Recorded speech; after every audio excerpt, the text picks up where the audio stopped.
Mais entendez la colère de la nation tout entière. Je rappelle que l'acétamipride est autorisé au niveau européen jusqu'en 2033, qu'aucun effet sanitaire majeur n'a été scientifiquement démontré.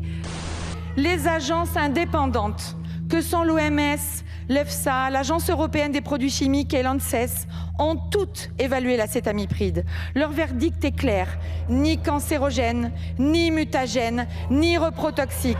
Sa toxicité sur les pollinisateurs, elle est faible, maîtrisée dans le cadre d'usages très encadrés.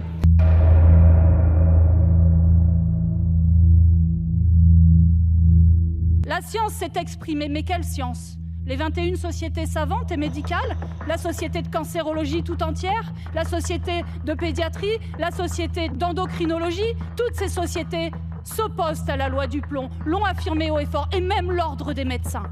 Et alors vous venez chercher l'EFSA et l'ANSES. L'EFSA, elle dit depuis 2013 que l'acétamipride est potentiellement cancérigène. Elle dit que ça peut affecter de façon défavorable les structures cérébrales et le développement neurologique. Non, la préservation des pollinisateurs n'est pas une contrainte, mais bien une nécessité, et ce pour l'ensemble du monde agricole. Concernant l'acétamipride, que certains appellent déjà le chlordécone de l'Hexagone, la persistance de la molécule dans les sols, sa forte mobilité dans l'eau, sa dispersion environnementale à très grande échelle, impliquant une exposition chronique pour les insectes, les oiseaux et les populations humaines, sont largement documentées. En annonçant une loi du plomb 2 pour tenter de faire revenir par la fenêtre le poison des néonicotinoïdes que le Conseil constitutionnel avait jeté par la porte, ces promoteurs veulent faire croire que signer des pétitions ne sert à rien. Et ce, en dépit de l'état de droit et de la décision justice pour le vivant qui reconnaît la responsabilité de l'État dans le préjudice causé à la biodiversité par les pesticides.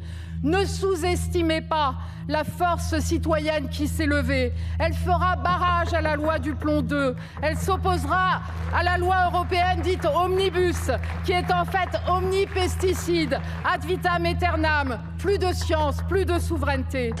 Mais entendez la colère de la nation tout entière. L'ANSES a listé 22 alternatives rien que pour les betteraves. Et vous osez prétendre qu'on n'a pas le choix ?